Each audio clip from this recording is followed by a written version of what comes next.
This is WaterparkRanger. We're back with a new Let's Play, Pikmin for the Nintendo GameCube. This is one of my all-time favorite games, so without further ado, let's start up a new file and get this game going. Those other two files say day 11, that means they've been completed in 11 in-game days. You'll see what all this means later on. So for now, I'll just let you watch this cutscene. It's very much self-explanatory, so I won't narrate it.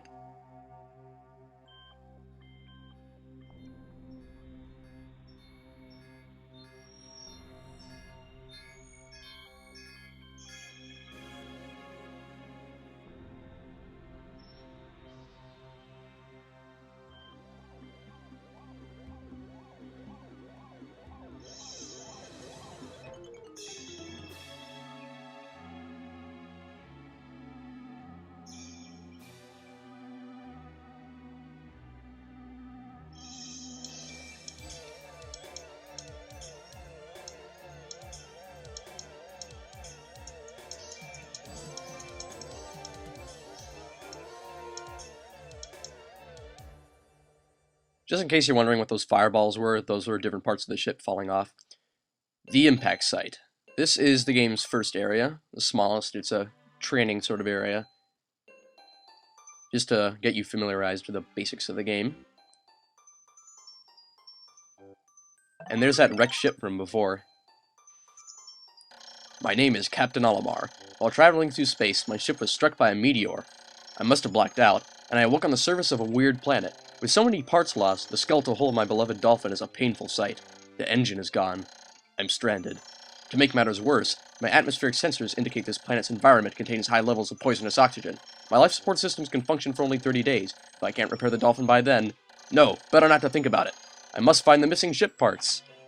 So right now, none of our moves really have any effect. You can press a bunch of buttons, but nothing will really happen.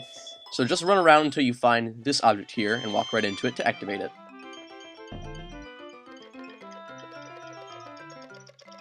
Don't worry though, it's not a boss battle or anything. The game's not that brutal. A strange thing has appeared before me. I had barely begun my search when it reared up as if it were waiting for me. It then dropped a single seed. What is it? Is it alive? Is it a machine? It resembles a vegetable on my home planet that we call an onion. I shall call this an onion too. So this onion here has a few flowers growing by it called pellet posies, and you can punch them a few times with A to do some damage to their stalks and make them drop their pellet. And there's that seed that the onion shot out not too long ago. The seed that the onion dropped took root in the soil and has produced an adorable little sprout. The sprout emits a strange light and it sways back and forth without benefit of wind. I cannot help but think it is calling to me. I am compelled. I must approach it and press A. And there's our first Pikmin.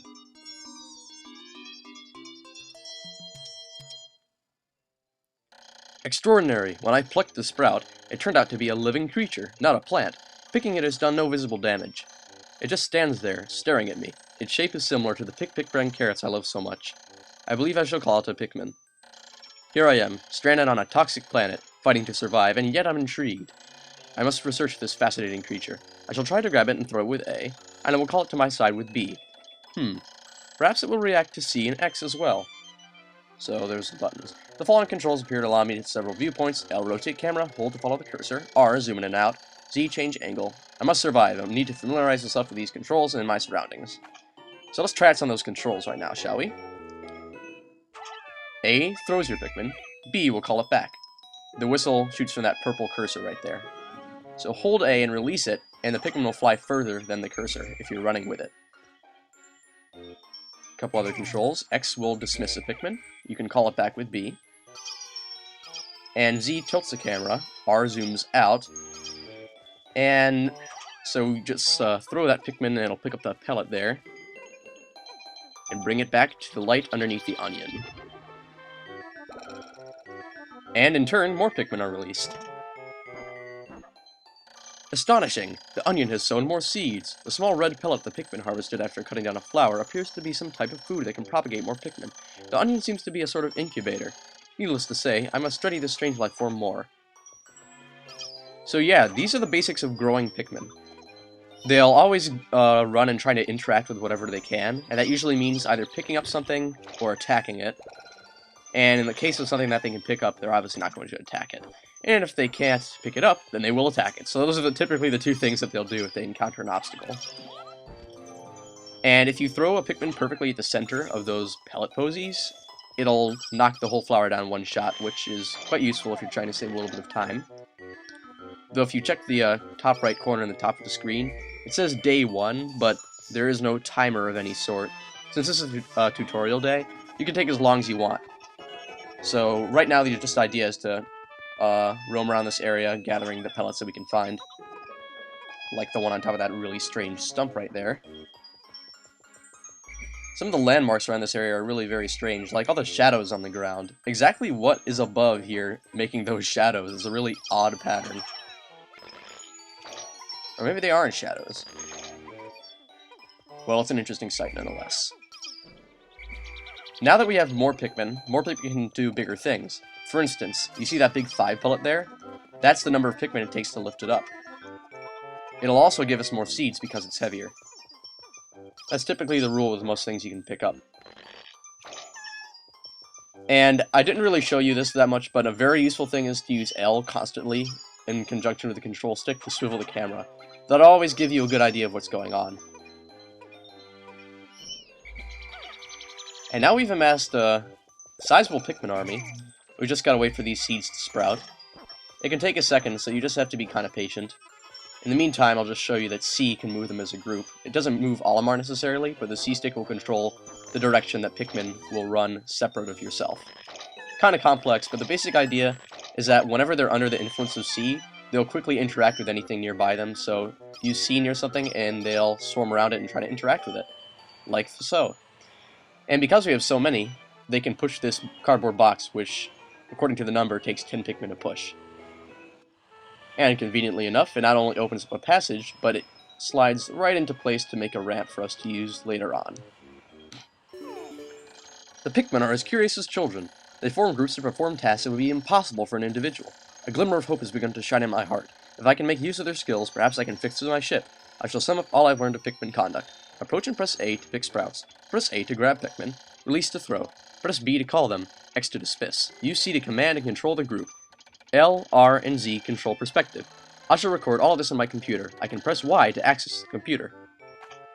So Y is just if you need to see the controls. It also shows Pikmin that are with you and Pikmin that aren't with you. General information like that. Interesting thing right over there.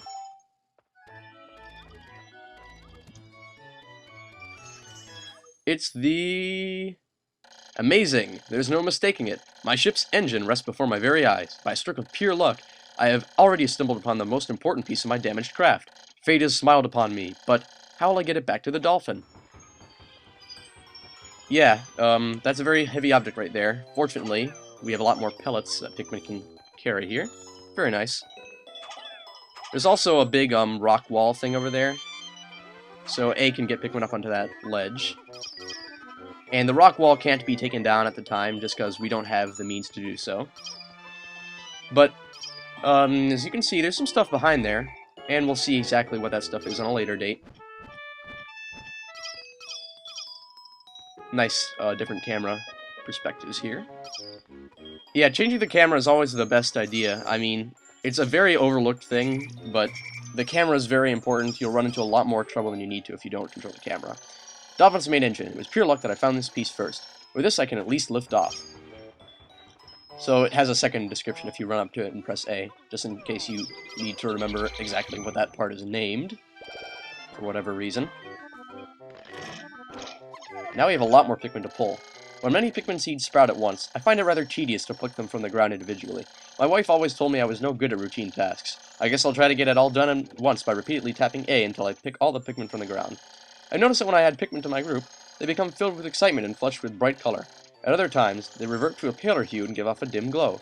Paying close attention to these differences is bound to help me distinguish between Pikmin.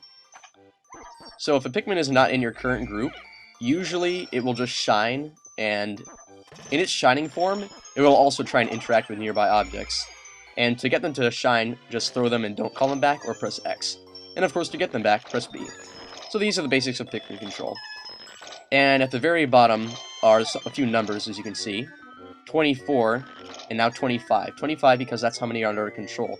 The next number to the right shows how many are out in the field, and the one on the very far corner shows how many Pikmin we have in total. And so the numbers are all 25, 25, 25.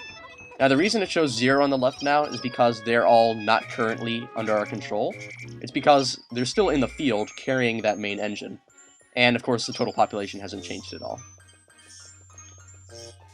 So they picked up the main engine, but they're not going to carry it back to the Onion. They're actually going to take it back to our ship, the SS Dolphin. And in case you're wondering what Captain Olimar was doing flying that ship, it's because he works for Hockaday Freight, and it's a shipping company. And as he was out like on a company vacation, he dozed off in his ship and was hit by a meteor. Those are the basics. It didn't quite explain that, but I remember that because I heard it from somewhere. I don't exactly remember where. It's just general information. So with this one ship part, our ship will come to a new stage of being complete. Might sound obvious, but you'll see what I mean by that in later episodes. So it's kind of pulled up the front flap, and now the engine is in place at the bottom. And it readjusts itself just a tiny bit. So that's the first step towards completion. Oh, glorious! With the help of these Pikmin, I've taken a huge step back toward home. My ship can once again lift off. The glimmer of hope is beginning to burn more brightly. But what has become of the remaining parts? That search starts tomorrow. So we come to the end of a day. The Pikmin are no longer under control, so they're just retreating single file to the Onion. And they're going to climb up inside it for the night. And we too will go and climb up inside our ship for tonight. Not really climb, just get pulled up by the tractor beam. And both ships take off from the surface.